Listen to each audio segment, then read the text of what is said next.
The large screen in the United Nations building lit up with a strange blue light.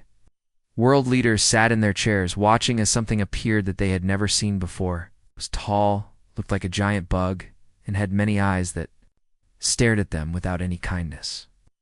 "People of Earth," the creature said. Its voice came through machines that changed its words into human language. "I am High Commander Vextal of the Galactic Hegemony. We have decided that your people are dangerous to peace in the galaxy." Admiral Kim Dae-ho stood very still in the back of the room where the military people watched.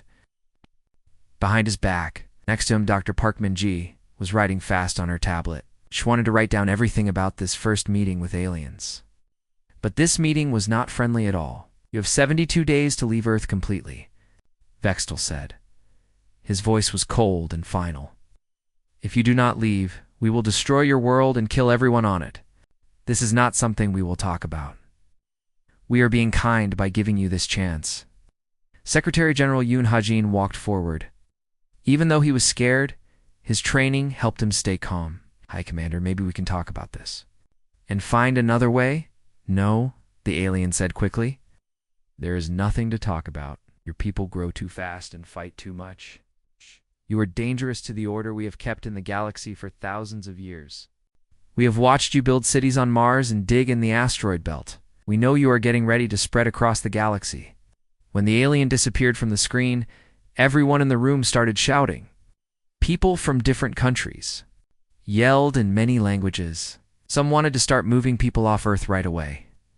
Others wanted to prepare for war. Admiral Kim Dae-ho said nothing. His mind was already thinking like a soldier planning for battle. Captain Lee So-young walked over to him quietly. "Admiral, what should we do?" Kim Dae-ho kept looking at the empty space where the alien had been. "Call all our ship commanders. Bring every ship back home. And get me a private line to talk to General Choi Jae-won at Deep Space Command." "Good, sir, you cannot be thinking about fighting them.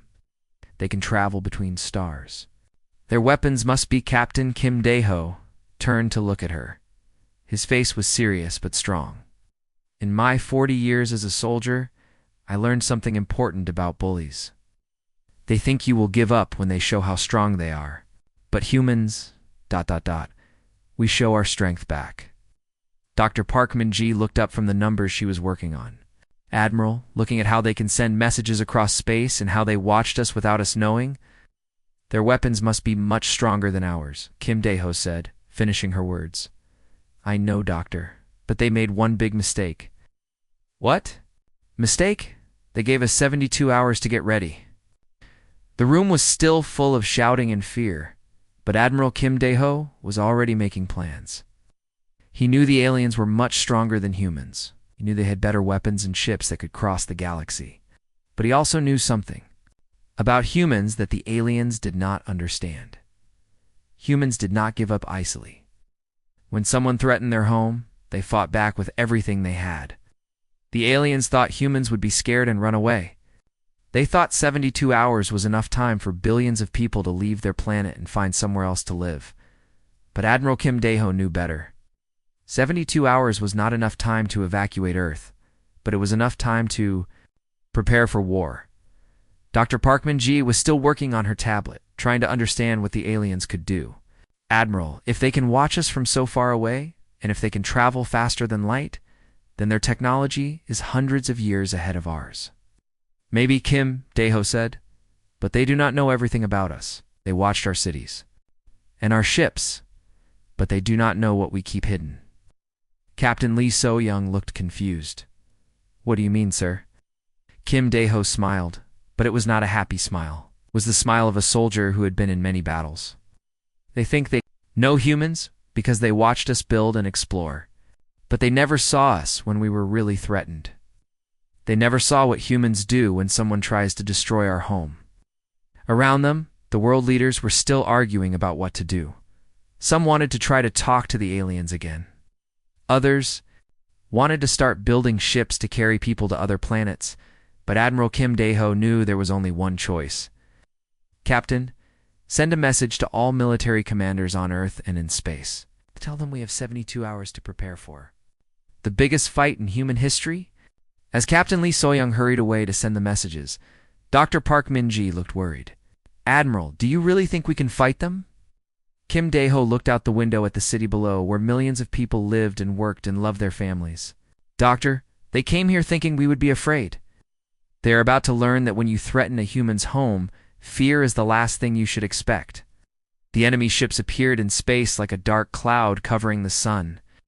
There were so many of them that Captain Bae Genesio could not see the stars anymore.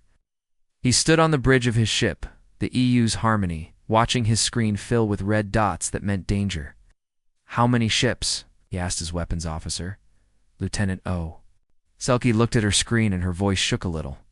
8,437 ships, Captain. Some are small like our ships, but some are. That big one must be 15 kilometers long. Captain Bae looked out the window at the huge alien ships. They were bigger than anything humans had ever built. The largest one was like a floating city made of dark metal. It had weapons all over it that could destroy planets. Admiral Kim Dae-ho's voice came through the radio from his own ship. The Soul's Pride. All ships, this is Admiral Kim? Remember what we learned in training? We do not need to beat them completely. We just need to make them pay a high price for every bit of space they take from us. Captain Bae knew what the Admiral meant. The human fleet was much smaller than the alien fleet. They could not win by fighting ship to ship, but they could make the aliens lose many ships before the humans were defeated. This would make the aliens think twice about fighting humans again. The aliens attacked first without any warning. Bright streams of hot plasma shot through space like deadly lightning. 3 human ships disappeared in bright flashes. The alien weapons were much more powerful than anything humans had ever seen, but Captain Bae was ready. For 3 days, he had watched how the aliens attacked other human ships. He had learned their patterns and found their weaknesses. Turn the ship hard left, he ordered. Launch all our fighter ships. The Harmony twisted through space as Commander Nam Yoo-jin, the ship's pilot, moved them away from the alien weapons. The small fighter ships flew out of the Harmony's docking bay like angry wasps protecting their nest. Behind them, another human ship called the Iron Mountain was flying straight at the biggest alien ship. Captain Bae knew that ship was full of nuclear bombs and brave volunteers who knew they would not come back alive. Target the big ship, Captain Bae told his crew. If we are going to die today, let us take some of them with us. The Iron Mountain crashed into the huge alien ship and exploded like a new sun. The light was so bright that everyone had to close their eyes. When they could see again, the giant alien ship was broken and air was leaking out of the holes in its side. For the first time since the battle started, the human crews cheered. They had hurt the enemy. Major Seo Hyojin led her group of fighter ships in an attack on an alien carrier ship. Phoenix Squadron, fire all weapons. Show them what happens when they try to destroy Earth. The small human fighters were much faster than the big alien ships. They flew around the enemy like birds attacking a bear, shooting at weak spots and flying away before the aliens could shoot back. But there were too many alien ships. Even though the humans fought bravely, they were losing ships one by one. Each human ship that was destroyed had taken many aliens with it, but the math was simple. The aliens had more ships to lose. On Earth, General Choi Jo-won was controlling the big guns that were built into mountains all around the planet. These railguns could shoot metal slugs into space so fast that they hit like bombs when they reached the alien ships. Fire all guns, he ordered. The mountain guns shot their metal bullets into space. Each time one hit an alien ship, it reminded the aliens that humans would fight until the very end. Captain Kwon Myung ran up to the general with a message. Sir, some of our colonies and other planets are getting messages from the aliens. The aliens say they will not hurt the colonies if they give up and stop helping Earth. General Choi's answer was quick and strong. Tell them this: Earth does not give up on her children, and her children do not give up on Earth. Back in space, Captain Bae watched more human ships get destroyed by alien weapons.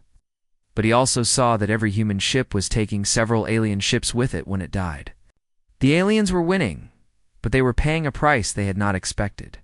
Captain Lieutenant Oselki called out, 3 more alien ships are coming at us from the right side. Turn to face them, Captain Bae ordered. Load our strongest missiles. If they want our ship, they will have to earn it. Imani spun around to face the new attackers. Captain Bay knew his ship would probably not survive the next few minutes. But he also knew that Admiral Kim Dae-ho's plan was working. The aliens thought this would be easy. They thought humans would run away or give up quickly.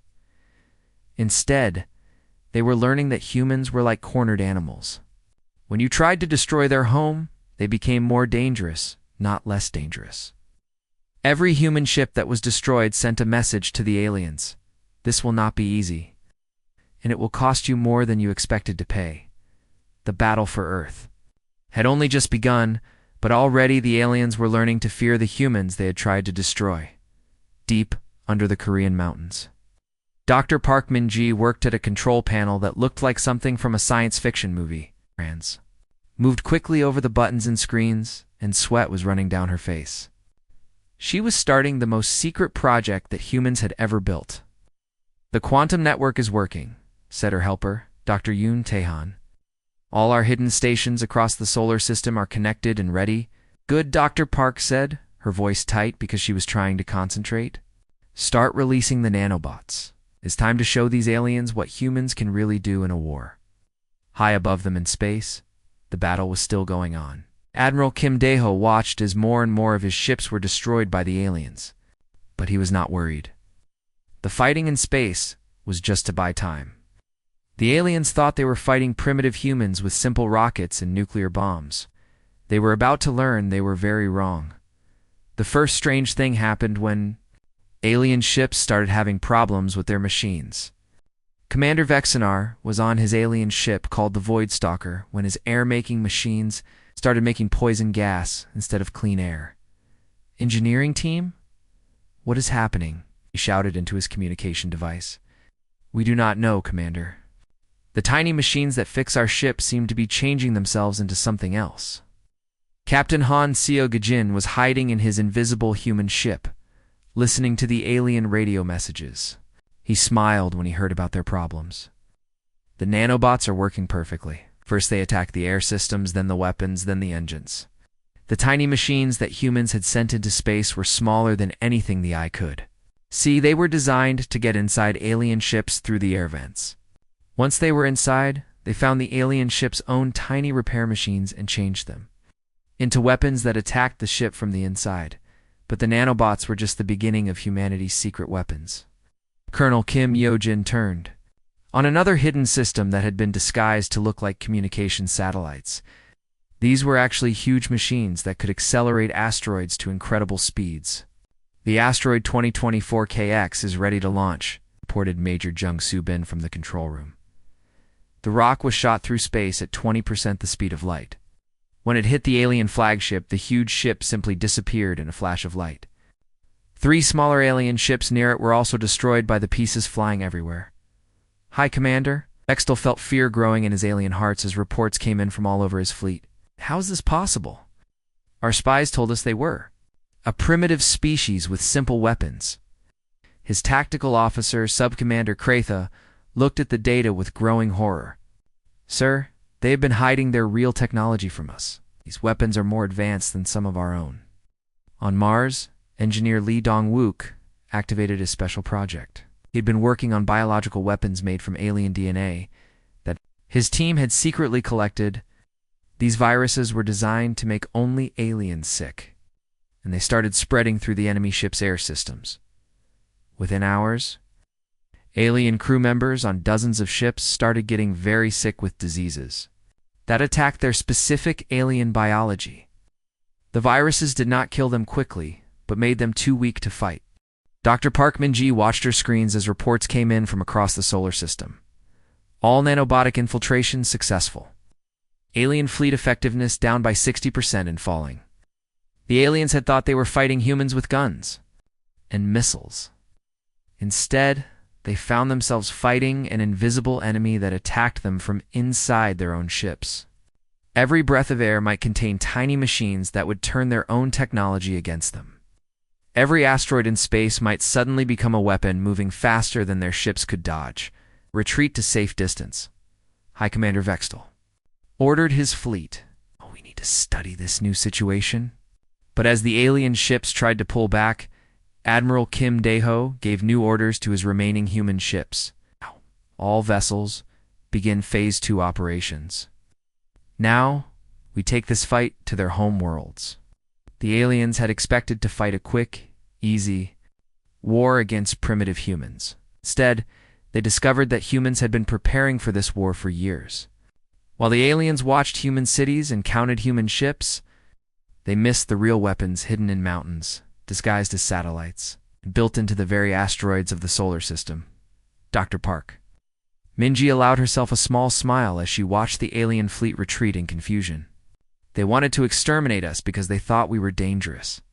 They had no idea how dangerous we really are. The nanobots continued their work, turning more alien ships into death traps. The kinetic weapons platforms prepared more asteroids for launch. And in hidden laboratories across human space, biological weapons were being prepared for delivery to alien worlds.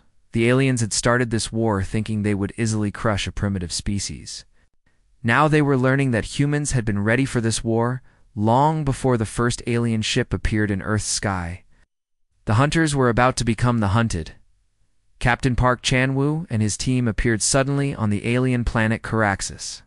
Using a teleportation machine they had stolen from the enemy, the air on this world was poisonous to humans, but their special suits let them breathe safely. Around him, his soldiers checked their weapons. All of these men had lost their families.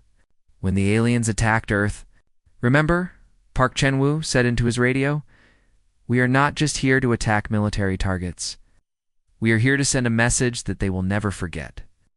Lieutenant Song Aren looked at her scanner device. There is a city with civilians too, kilometers to the northeast. About 400,000 aliens live there. The Korean soldiers moved through the alien city like invisible ghosts. Their boots made no sound on the strange crystal streets. The aliens who lived here had never seen war on their own planet. They were about to learn what fear felt like. At the same time, other human teams were attacking alien worlds across the galaxy. Colonel Baek Seung-ho's soldiers got inside the main alien shipyard at Veltar. They planted powerful bombs that would destroy the factories where the aliens built their warships. Major Shin Young-ji led her team into the alien command center on planet Sephoria, where they quietly killed the alien military leaders one by one. But it was Dr. Lim Haewon's work that really broke the aliens' will to fight. His biological weapons were much worse than the first ones. The new viruses did not kill the aliens quickly. Instead, they caused terrible pain that never stopped, made them weaker and weaker, and finally left them unable to move at all. The aliens could only lie helpless as human soldiers took control of their worlds. Engineer Cho Min-ho was attacking the aliens' communication system. All their main communication stations are destroyed, he reported to Admiral Kim Dae-ho, who was now commanding the war from a captured alien battleship. They cannot talk to each other or coordinate their remaining forces. This psychological attack was devastating. The alien hegemony had ruled the galaxy for thousands of years because they had better technology and could work together as one big military force. Now they found themselves cut off from each other, alone, and facing an enemy that seemed to appear from nowhere, strike with perfect precision, and disappear before they could fight back. High Commander Vextel stood in the ruins of his command center on Caraxes. His many eyes were wide with disbelief. The human strike team had systematically destroyed every piece of military equipment on the planet, but they had done something much worse. They had left all the civilian aliens alive but terrified, showing that they could have killed everyone. If they had wanted to, they could have killed us all, whispered his aide, Sub-Commander Kratha, but they did not. They wanted us to know that we live only because they choose to let us live. Reports came in from all across the alien empire. The humans were not just winning the war. They were showing a level of strategic thinking and tactical skill that the aliens had never seen before. Every move the aliens made was predicted, countered, and turned against them. Captain Jang Min-soo was now commanding a fleet of captured alien ships. He opened a communication channel to talk to the remaining alien forces. "This is Captain Jang of the Human Liberation Fleet. You have 24 hours to surrender completely and unconditionally. Any further resistance will result in the complete destruction of your species. The message was spoken in perfect alien language, with perfect pronunciation. This was another demonstration that humans had not only defeated the aliens in battle, but had completely learned their culture and technology. On the alien homeworld, panic was spreading through the population. Hunters, the ones who decided which species lived and which died, now they were the prey, being hunted by creatures they had thought were primitive and weak. The human soldiers moved through alien cities like death itself. They did not kill randomly or without purpose. Every target was chosen carefully to send a message. Military leaders disappeared in the night. Weapons factories exploded without warning. Communication centers went silent one by one. But the most terrifying thing for the aliens was that the humans showed mercy when they chose to. They could have killed every alien on every planet, but they only killed those who fought back. This selective killing was more frightening than random violence because it showed that humans were in complete control. Dr. Lim. Hay1's biological weapons continued to spread through alien populations. The aliens watched their friends and family members become sick with diseases that caused endless suffering. Medical centers filled with aliens who could not be cured because the viruses were designed specifically for their biology. Engineer Cho Min-ho's communication blackout meant that alien commanders could not warn each other about human attacks. Each alien world faced the humans alone, without help or coordination from other planets. For the first time in their species-long history, the proud hegemony began to think about something they had never considered before: complete surrender. The hunters had become the hunted, and they were losing badly. The humans had shown them what real warfare looked like when survival was at stake. Ambassador. Bextel's hands were shaking as he walked toward the human ship called New Soul. This ship used to belong to the aliens and was once the pride of their fleet. Now humans controlled it, and he was coming here to surrender. The situation felt very bitter to him. Human guards led by Colonel Park So-young walked with him through the ship's hallways.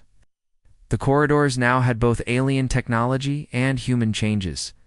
There were signs written in Korean and English languages, showing that humans were already making these captured ships their own. In the main meeting room, Vextal saw the humans who had defeated his entire species.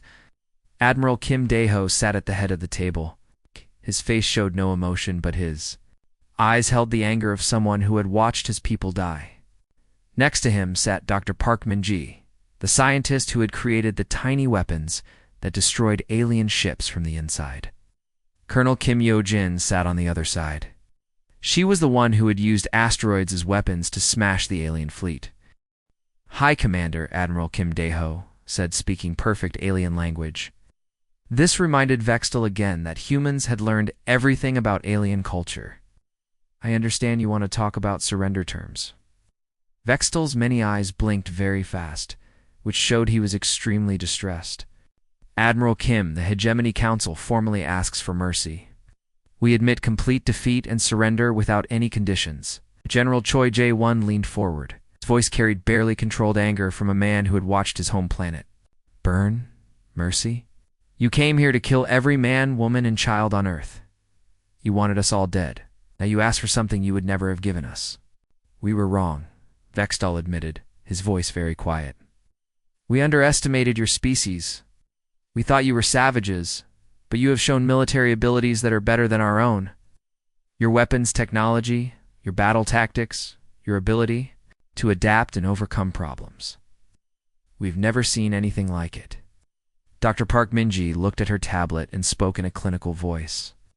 "Our study of your military methods shows you depend on having better technology and centralized command structures. You have never fought an opponent that could match your technology while being more flexible in strategy. The terms cannot be changed," Admiral Kim Dae-ho said, sliding a datapad across the table. At complete technology transfer. All your scientific knowledge becomes shared property. You must pay us 50% of everything your planets produce for the next 50 years. Human observers will be placed on all your worlds with full authority to make sure you obey. Vextal's eyes looked at the document. Each term was more crushing than the last. "These terms will make us a slave species. It's better than being extinct." Colonel Park So-young said coldly. Which was your original plan for us? Captain Lee So-young, who had survived the first battle around Earth, added, You will also provide military support for human operations against any species that threatens us. Your fleets now serve under human command. There is one more thing, Admiral Kim Dae-ho said. His voice had a finality that made the alien ambassador's blood feel cold. You wanted Earth dead. Instead, Earth will now decide the fate of every species in this galaxy. We did not ask for this war, but now that we have won it, we will use our victory to make sure it never happens again. Vextal stared at the surrender document, understanding the full scope of what had happened. The hegemony had tried to eliminate what they saw as a threat, but instead, they had created the very thing they had feared, a species with the power to control the galaxy and the will to use it. With shaking hands, he signed the document. It is done. The hegemony submits to human authority. As guards escorted the alien ambassador away, Dr. Park Min-ji turned to Admiral Kim. Do you think we have become what they originally feared? Admiral Kim Dae-ho looked out at the stars through the window. Earth was visible in the distance, scarred but still turning. Maybe we have, but they created us this way. They wanted Earth dead, and now they will spend the rest of their existence remembering that when you try to kill humanities, humanity does not just survive, it becomes stronger. The irony was complete. Aliens had attacked Earth because they feared humans would become a galactic threat. By attacking, they had forced humans to become exactly what they feared. Now, the aliens would serve under human command. Their technology would belong to humans, and their fate would be decided by the species they had tried to exterminate, in trying to prevent human expansion across the galaxy. The aliens had guaranteed it. In trying to destroy human military power, they had made it supreme. The hegemony that had ruled for millennia was now just another client state serving human interests. The war was over. Humanity had not just won, they had completely reversed the balance of power in the galaxy. The species that came to destroy Earth now begged for the mercy they would never have shown.